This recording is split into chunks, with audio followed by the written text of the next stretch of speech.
బలూచిస్తాన్లో రెపరెపలాడుతున్న త్రివర్ణ పతాకం ఇప్పుడు దానికి సంబంధించిన వీడియోలు కానీ ఫోటోలు కానీ సోషల్ మీడియాలో తెగ వైరల్ అవుతూ ఉన్నాయి. సో అందరికీ తెలిసిందే రీసెంట్ టైంలో పాకిస్తాన్ ఇండియా యుద్ధంలో మన ఇండియాని గెలుపొందడం కావచ్చు, అదేవిధంగా పాకిస్తాన్ రాజీ పడడం, అటు అమెరికా అధ్యక్షుడిని వేడుకోవడం, అక్కడ ఆయన వచ్చి మన ఇండియన్తో మాట్లాడడం. సో మొత్తానికైతే పాకిస్తాన్ ఇండియా యుద్ధం అనేది ఒక కొలిక్కొచ్చిందని చెప్పుకోవచ్చు. సో ఇప్పుడు మాత్రం బలూచిస్తాన్లో త్రివర్ణ పతాకం ఎగురుతుంది. రీసెంట్గానే చూసాం, అందరికి కూడా తెలిసిందే బలూచిస్తాన్ ఒక సపరేట్ కంట్రీగా ఏర్పడింది. వాళ్ళకంటూ వాళ్ళే స్వయంగా స్వతంత్రాన్ని ప్రకటించుకున్నారు. సో ఎప్పటి నుంచో కూడా ఒక ఉగ్రవాద దేశం కింద నలిగిపోయి వాళ్ళ పెత్తనానికి నలిగిపోయి ఎప్పటి నుంచో కూడా ఆ రెండు దేశాల మధ్య అంటే ఇరు ప్రాంతాల మధ్య కూడా ఎప్పటి నుంచో ఫైటింగ్ జరుగుతూనే ఉంది. పాకిస్తాన్ వాళ్ళు ఎప్పుడు కూడా మా మీద అధికారం చెలాయిస్తూ ఉన్నారు.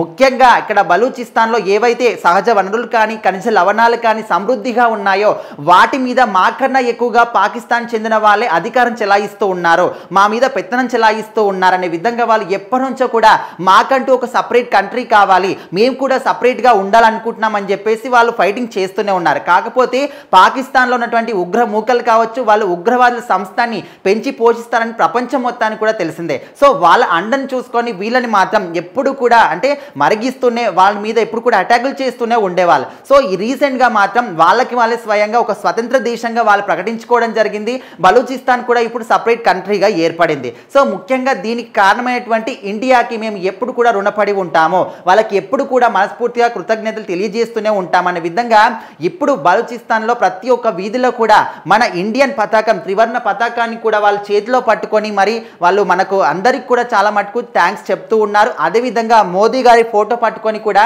మాకు ఎల్లవేళలా అండగా ఉంటున్నారు, ఇక మీదట ఎప్పుడు కూడా మాకు అండగా ఉంటారని ఆశిస్తున్నాము, మీరు ఇండియాకు సంబంధించిన వాళ్ళు ఏది చెప్తే మేము అదే చేస్తాము, మీ అండదండలు మాకు ఇదే విధంగా ఎప్పుడు కూడా ఉండాలి, మీ వల్లే మాకు ఇప్పుడు ఒక సపరేట్ కంట్రీ ఏర్పడింది, మీ యొక్క సహాయాన్ని మేము ఎప్పుడు కూడా మర్చిపోలేము, జీవితాంతం కూడా మీకు రుణపడి ఉంటామనే విధంగా అక్కడ బలూచిస్తాన్లో ఉన్నటువంటి ప్రజలందరూ కూడా ఇప్పుడు ఇండియాకి నమస్కారం తెలియజేస్తూ ఉన్నారు. ముఖ్యంగా ఓన్లీ బలూచిస్తాన్ అని కాకుండా మన ఇండియా ప్రతి ఒక్క దేశానికి కూడా సహాయం చేస్తూనే ఉంటుంది.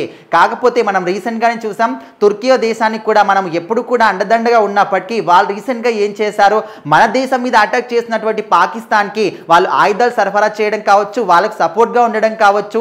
అంటే అదృష్టం కొద్దీ అవి బార్డర్లో పేర్లేదు, కానీ కాకపోతే ఒకవేళ అవి పేలుంటే ఖచ్చితంగా మన ఇండియాకి తీరని నష్టం మిగిలిండేది, ఆర్మీ వాళ్ళు నష్టపోయే వాళ్ళం. సో మొత్తానికైతే అలాంటి దేశాలను నమ్మే బదులు ఇలాంటి దేశాలను నమ్మితే ఖచ్చితంగా బాగుంటుందని మన ఇండియన్ ప్రజలు కూడా కోరుకుంటూ ఉన్నారు. ఏదేమైనప్పటికీ ఇతర దేశాలను ఏవి కూడా నమ్మే పరిస్థితి లేదు చాలా మంది కూడా అంటూ ఉన్నారు. ఎందుకంటే నమ్మిన వాళ్ళే కూడా ఈ నమ్మకాన్ని చూసుకొని వెన్నుపోటు పొడుస్తూ ఉంటారు. అదేవిధంగా మన పాకిస్తాన్ని కూడా ఎప్పుడు కూడా మిత్రదేశంగా అనుకున్నప్పటికీ వాళ్ళు శత్రుదేశంగానే అనుకుంటూ ఎప్పటికప్పుడు అటాకులు చేస్తూనే ఉన్నారు. సో మొత్తానికైతే ఇప్పుడు బలూచిస్తాన్కి సంబంధించిన ప్రజలు కావచ్చు, ఆ దేశం మొత్తం కూడా ఇండియా ప్రజలందరూ కూడా మేము ఎప్పుడు కూడా రుణపడి ఉంటామని చాలా సంతోషంగా ఉంటూ ఇప్పుడు దేశవ్యాప్తంగా బలూచిస్తాన్ దేశవ్యాప్తంగా కూడా వాళ్ళు కొన్ని అంటే సంబరాలు జరుపుకుంటూ ఉన్నారు.